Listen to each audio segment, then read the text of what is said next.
Hello everyone, so we have Arman with us. Arman अभी भी recently placed हुए हैं टेकब्रिज कंपनी के अंदर.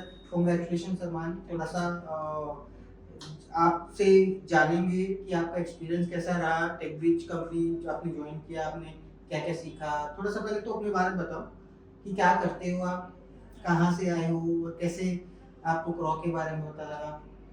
सबसे पहले मैं ओरिजिनली अमृतसर में बोर्न हुआ एंड देन मैं दिल्ली शिफ्ट हुआ था 1 ईयर अगो अपनी यहाँ पे for the studies of cyber security को एक्सप्लोर करने के लिए.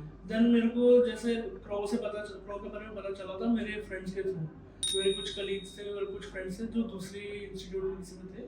Then they told me about crow और उन्होंने मुझे बताया था कि यहाँ पे आपको कैसे ट्रेनर्स हेल्प करते हैं और आपको प्लेसमेंट्स हेल्प भी है यहाँ पे and they help you a lot and they train you for the future.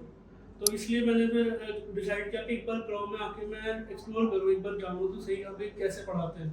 Then मैंने ज्वाइन किया बट स्टार्टिंग के डेज में ही मुझे पता चल गया था कि यहाँ पे जो स्टडीज़ का लेवल है वो नेक्स्ट लेवल है, क्योंकि डीप में जाके आपको ट्रेनिंग मिलती है, प्रॉपर हर एक टॉपिक को एक्सप्लेन करते हैं डीपली. अरमान पहले साइबर सिक्योरिटी आता था या नहीं सर, एक्चुअली मेरा बैकग्राउंड जो है मैं बीएससी मेडिकल से हूँ. बीएससी मेडिकल मतलब सेपरेट बैकग्राउंड है, मतलब ऐसा नहीं कि कई बच्चों का थोड़ा सा ये होता है कि क्या सर मैं बीटेक नहीं हूँ या फिर मेरा आईटी नहीं है तो क्या मैं साइबर सिक्योरिटी में अपना करियर बना सकता हूँ.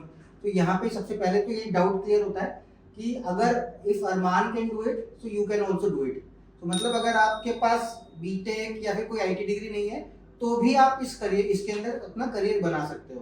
बिल्कुल सर, एक्चुअली क्योंकि मेरा स्टार्टिंग से ही इंटरेस्ट रहा था आईटी के अंदर, बट मैंने कभी इसको एक्सप्लोर ही नहीं किया. पेरेंट्स का कह लीजिए या सोसाइटल प्रेशर से तो I went into sciences. Medical के लिए नीट के लिए ट्राई किया 2 बार, बट कभी इंटरेस्ट नहीं हुआ, इसलिए कभी वहाँ पे मैं अपना सक्सेस मिली नहीं. बट आफ्टर दैट जब मैंने आईटी के ज्वाइन किया देन फर्स्ट ऑफ ऑल मैं प्रोग्रामिंग में घुसा, फिर आई एक्सप्लोर्ड साइबर सिक्योरिटी. तो धीरे धीरे जब अपनी टैलेंट डेवलप होता जाता है टाइम के साथ, तो आफ्टर ऑल बैकग्राउंड इतना मैटर नहीं करता जितना स्किल्स मैटर करते हैं उसके टाइम पे. ठीक है. तो यहाँ जैसे आपने कोर्स किया तो मुझे थोड़ा सा जर्नी बताओ कि आपने इथिकल हैकिंग कोर्स किया था हमारे यहाँ से. जी सर. ठीक है. तो इसमें क्या आपको क्या लगा कि जो बच्चे जो वीडियो देख रहे हैं जो बेसिकली साइबर सिक्योरिटी में करियर बनाना चाहते हैं, किन चीज़ों के ऊपर उनको काफ़ी ध्यान देना चाहिए. मतलब जैसे आपने इंटरव्यू दिया, आपका कुछ ना कुछ एक्सपीरियंस होगा, उन्होंने कुछ क्वेश्चन पूछे होंगे या किसी एक स्पेसिफिक डाउट्स आपके सामने रखे होंगे. तो थोड़ा स्टूडेंट्स को बताओ जो कि कैसे क्वेश्चन पूछे जाते हैं इंटरव्यू में, मतलब ताकि लोग समझ सके कि किस तरह का माइंडसेट लेके आपको एक इंटरव्यू में बैठना होता है. सर सबसे पहले सबसे बड़ा मिसकंसेप्शन ये है कि इंटरव्यूज में आपको बहुत ज़्यादा बड़े क्वेश्चंस पूछेंगे, डीप क्वेश्चंस पूछेंगे, बट बेसिक क्वेश्चंस होते हैं, क्योंकि वो आपको ये नहीं टेस्ट करते कि आपको कितना आता है, वो आपको टेस्ट करते हैं कि आप कितना सीख सकते हैं. वो आपको बेसिक क्वेश्चंस पूछेंगे, आप जितना मर्जी प्रिपेयर हो जाइए कि आप डीप लेवल में पूछ लेंगे, इतना ज़्यादा आपने डीप में पढ़ के गए हैं, बट वो आपको बिल्कुल बेसिक स्टार्टिंग में लिनक्स के जैसे लिनक्स के बेसिक कमांड्स पूछ लेंगे कि आपको वहाँ पे बंदा फंबल हो जाता है, क्योंकि उस टाइम पे आपको आप एक्सपेक्ट नहीं कर रहे होते कि इतना बेसिक भी पूछ सकते हैं इंटरव्यूज में. बट ये है कि आपको अपनी जो बेसिक्स हमेशा स्ट्रॉन्ग करके रखने पड़ेंगे, क्योंकि जो नेटवर्किंग है, लिनक्स एंड साइबर सिक्योरिटी में जितने भी टॉपिक्स हैं उनके एटलीस्ट आपको बेसिक सारे ऑन टिप्स होने चाहिए. तो एक दो कुछ क्वेश्चन जो नॉर्मली आपने पहला इंटरव्यू दिया था, इससे पहले भी आपने इंटरव्यू दिए थे. सर इंटरव्यूज मैंने 2-4 जगह और भी दिए थे यहाँ पहले इससे भी, बट मैंने तब इतनी प्रिपरेशन नहीं थी मेरी प्रॉपरली, और मैंने इतना ज़्यादा उस पर ध्यान नहीं दिया था बेसिक्स पे. सो विद टाइम मेरे को ऐसे समझ आया कि कौन कौन से टॉपिक्स हैं जिनको मुझे अपनी टिप्स पे रखना है, कौन कौन से रिवाइज करने हैं, कहाँ कहाँ पे मुझे स्टडी और कहाँ पे मैं लैग कर रहा हूँ. कुछ रिकॉल कर सकते हो कुछ 2-3 इंटरव्यू के क्वेश्चन जो नॉर्मली आपसे पूछे गए इंटरव्यू में, कुछ अगर याद हो तो आपको. सर इंटरव्यू में एक तो मुझे लिनक्स के अंदर उन्होंने पूछा था कि लॉजिकल वॉल्यूम के बारे में, फिजिकल वॉल्यूम्स के बारे में. आपको बेसिक उन्होंने पूछा था कि आप कोई कमांड की डायरेक्टरी कौन सी होती है, कौन कौन सी कमांड्स आपको यूज करनी होती है उसके लिए, एक्टिव डायरेक्टरी का कैसे यूज कर सकते हो. और उन्होंने पूछा था सबसे पहले कि आपको अगर कोई लॉग्स चेक कर रहे हैं वो कैसे यूज करोगे आप. लिटरली बेसिक बस कमांड्स का नाम पूछा था. तो मतलब इंटरव्यू में पहले जो मेन ऑब्जेक्टिव था कि आपका बेसिक कॉन्सेप्ट समझ में आ जाए कि आगे आपको वो बेसिक्स आने चाहिए. जब उसके बेसिस पे आपको लगा कि जब आपका पहला इंटरव्यू हो गया, इंटरव्यू के बाद आपको लगा कि आपका सिलेक्शन हो चुका है या आप थोड़े से कंफ्यूज थे. सर कंफ्यूज तो नहीं, बट मैं नर्वस जरूर था, क्योंकि ऑलरेडी जब एक दो बार बंदे को रिजेक्शन फेस करनी पड़े तो काफ़ी ज़्यादा वो हो जाता है डीमोरलाइजिंग।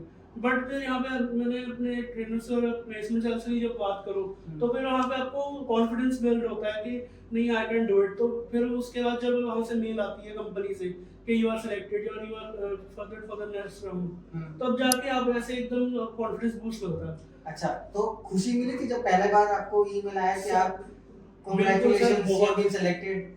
सर बहुत खुशी मिली थी इस टाइम पे। मैंने लिटरली अपने यहाँ फैमिली से दूर रहता हूँ, मैं अकेला रहता हूँ दिल्ली में। तो फैमिली को सबसे पहले कॉल करके टाइम नहीं देखा, मैंने कहा सबसे पहले आप मुझसे बात करो, ये हुआ है ऐसे ऐसे, मेरे को मेल आई है मेरी कंपनी से। तो बहुत खुशी मिलती है सर, क्योंकि एज का ये जो है, जब मैं 24 इयर्स का हो गया हूँ तो एक टाइम पे ऐसे बंदे को इंटरनली लगता है कि now I should do something. तो सक्सेस की जो टेस्ट होती है, स्टार्टिंग फर्स्ट जॉब बहुत मैटर करती है इंसान के लिए। डेफिनेटली, मतलब पहला जॉब बहुत ज़्यादा मैटर करता है, क्योंकि first job is always close to your heart, मतलब आपके दिल के सबसे नज़दीक होती है, बिकॉज वो जॉब आपको सिखाती है कि इंडस्ट्री में कैसे काम करना है। हालांकि धीरे धीरे आप एक्सपीरियंस के साथ और आगे बढ़ते हो और उसके अंदर और भी बहुत सारी चीज़ें जुड़ती हैं। सो मुझे ये बताइए कि आपने कोई सर्टिफिकेशन किया था या आप ने सिर्फ ट्रेनिंग किया था? और जेन्युइनली बताना कि सर्टिफिकेशन का क्या वैल्यू है इंडस्ट्री में? पीपल डू रिकमेंड पीपल कि भाई अगर आपके पास सर्टिफिकेशन है तो आपका वैल्यू ज़्यादा रहता है, ऐसा कुछ? देखो मुझे तो पता है, इनके स्टूडेंट्स के लिए मैं पूछना चाहता हूँ। सर सर्टिफिकेशन जो है आपको no doubt it gets in the door, but at the end of the day आपको आपकी स्किल्स मैटर करती है सबसे ज्यादा। कंपनी अगर आपको देखेगी कि अगर बंदे के पास स्किल्स हैं और उसके पास सर्टिफिकेशन नहीं है, then they get you certified. अगर बहुत सारी कंपनीज आजकल ऐसी होती है कि वो ट्रेनिंग के बेस पे आपका इंटरव्यूज कंडक्ट कर लेते हैं, आपको सिलेक्ट कर लेंगे and then they give you time and they also sponsor you कि आप सर्टिफाइड हो जाइए अगर वो नेसेसरी है। बाय चांस अगर आपको नेसेसरी नहीं है by standards of the law या कुछ भी, तो आपको सर्टिफिकेशन की इतनी नीड नहीं पड़ेगी, बट आपको मेन जो है वो ट्रेनिंग की नीड पड़ती है। और आपको सर्टिफिकेशन बट मुझे हेल्प भी किया, क्योंकि मैंने यहाँ पे सीएच सर्टिफाइड हूँ मैंने सीएच बेसिक्स और मास्टर दोनों किया पूरा। मतलब आपने थ्योरी एंड सीएच प्रैक्टिकल दोनों किया और दोनों करने के बाद आपको सीएच मास्टर अचीव हुआ है? जी सर। ठीक है। सो अरमान, अब मुझे थोड़ा सा एंड की तरफ ये बताना, मतलब वीडियो को हम ज़्यादा बहुत वाइडर उसमें नहीं डालेंगे, थोड़ा सा मैं एंड की तरफ जाऊंगा। तो मैं पूछूंगा कि आप जब आपका सिलेक्शन हो गया है तो आपको during your training time students के लिए बताइए कि कितना समय देते थे हर रोज इसको साइबर सिक्योरिटी को सीखने में, ताकि लोगों को थोड़ा ये लगे कि भाई हाँ हमको भी इतना समय मिनिमम देना चाहिए, ऐसा कुछ? सर साइबर सिक्योरिटी में आप जितना एक्सप्लोर कर सकते हो उतना कम है, क्योंकि हमारे पास मटेरियल बहुत है, कंटेंट बहुत है। आप जितना ट्रेनिंग यहाँ पे आप आगे पहले तो करते हैं, फिर आपको ट्रेनर जितना एक्सप्लेन कर देंगे, आपको घर जाकर उसको रिवाइज करना है। उसके बाद आप उसके ऊपर जितनी रिसर्च कर सकते हो एक्सटेंसिव, आपके ऊपर अपने हर एक का अपना वो होता है इंटरेस्ट कि कितना टाइम डिवोट कर सकते हो एक दिन से अपने। बट मैंने तो यही है कि जितना, क्योंकि मैं तो यहाँ पे अकेला रहता था, देन साइबर सिक्योरिटी मेरा हॉबी बन गया, यही मेरा पैशन बन गया। तो जब टाइम मिले, कभी डार्क नेट पे कभी कुछ एक्सप्लोर कर रहे हैं, कभी गूगल पे पढ़ रहे हैं, कभी कुछ और।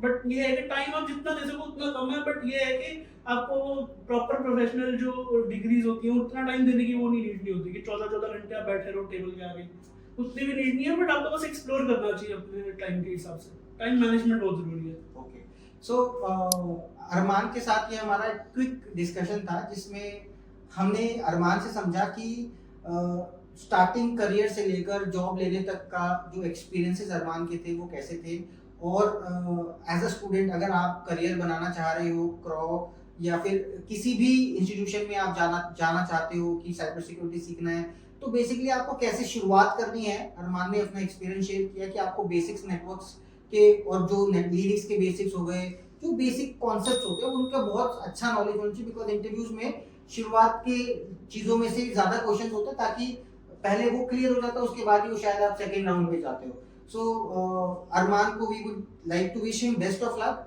कि वो अपने लाइफ में ज़्यादा से ज़्यादा आगे बढ़े और कंटिन्यूसली बढ़ते रहें। So thank you Arman and wishing you best of luck, congratulation and God bless you. Thank you so much sir.